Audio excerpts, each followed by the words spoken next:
Quel est votre sentiment autour de la transition professionnelle des cadres? La mobilité professionnelle des cadres est bien évidemment importante. C'est de l'ordre de 10% des cadres qui changent d'emploi volontairement tous les ans, sans passer par la case chômage. Donc il s'agit de mobilité externe, sans même parler de ceux qui bougent à l'intérieur de l'entreprise. Donc elle est déjà inscrite dans les faits.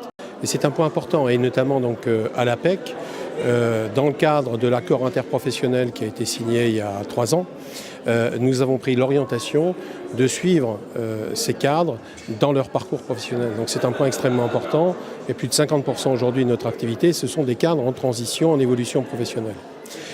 Ils suivent donc des services à l'APEC, et à la suite de ces services, plus de 50% connaissent une mobilité dans l'année qui suit. Donc c'est un phénomène qui n'est pas marginal, il est au cœur aujourd'hui de l'action donc envers les cadres. Oubliez qu'à peu près la moitié des cadres, si on leur pose la question de la mobilité professionnelle, se disent prêts à bouger ou souhaitent bouger dans les 3 ans. Et près de la moitié vont connaître cette mobilité professionnelle. Il y a aujourd'hui dans ce débat qui vient de se dérouler des pistes innovantes qui vous ont plus ou moins marqué? Je crois que ce qui est important, c'est la question de la mobilité se pose aussi déjà au sein de l'entreprise. Aujourd'hui, la relation de travail à l'intérieur de l'entreprise est régie par le droit du travail, par le contrat.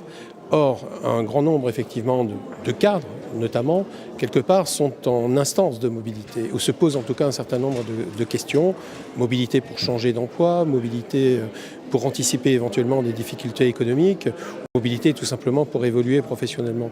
Et ce sont ces situations-là, avec des cadres qui sont plutôt proactifs, qui ont des projets, qu'il s'agit de mieux prendre en compte. À commencer effectivement par l'entreprise, c'est un point bien évidemment important pour le management, qui a souvent du mal à réagir par rapport à ce type de demande ou ce type de situation, aussi du côté des cadres, qui appréhendent d'en parler effectivement à leur employeur, puis aussi plus globalement en termes d'évolution du droit de ces personnes, de gestion de ces transitions.